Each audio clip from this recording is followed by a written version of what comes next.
अच्छा तो बहुत सुंदर गीत। आज तक अभी हमन तो पैदा ना रही तब उससे पहले ये हमारे गुरुजी के जमाने में, आप लोग के जमाने में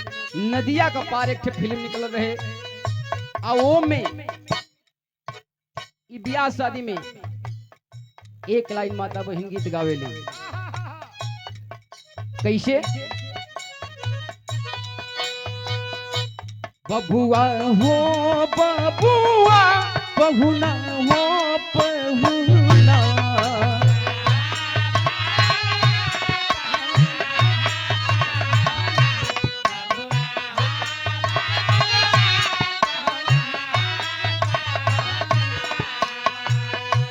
बबुआ हो बबुआ बहुना हो बहुना,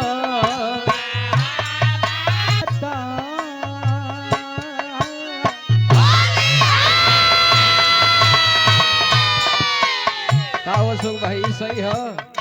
सखी बूढ़ावा भातार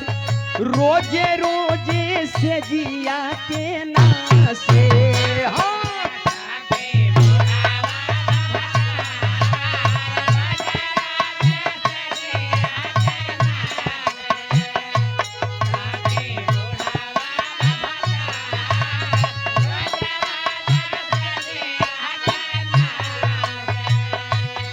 सखी बूढ़ावा भतार सखी बूढ़ावा,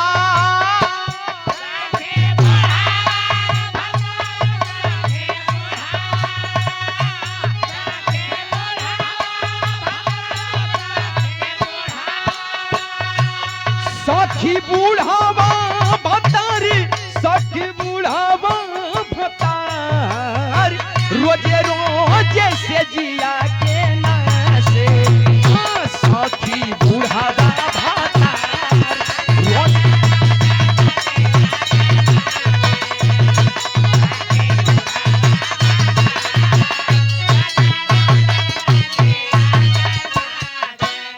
बोलू भाई तू तैयार रहा हमारा लास्ट एक लाइन का। ए अरे चढ़ली जवानिया के कोई दिहलस माटी,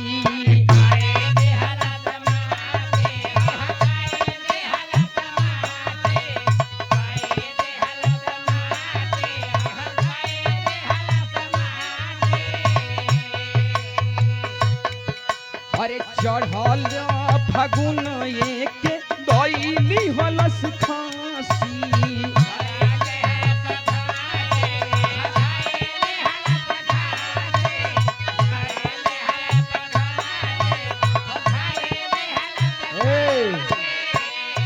सखी बूढ़वा भातार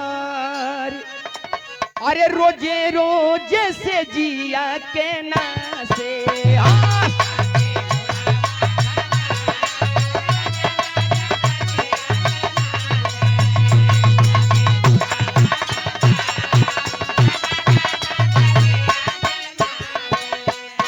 सखी बूढ़ावा भातार रोजे रोजे से जिया के नासे,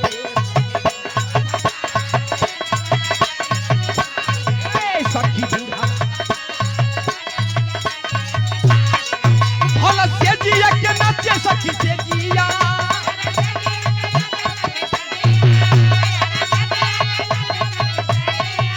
भले से जिया के नाचे, सखी से जिया, सखी बूढ़ावा भातार रोजे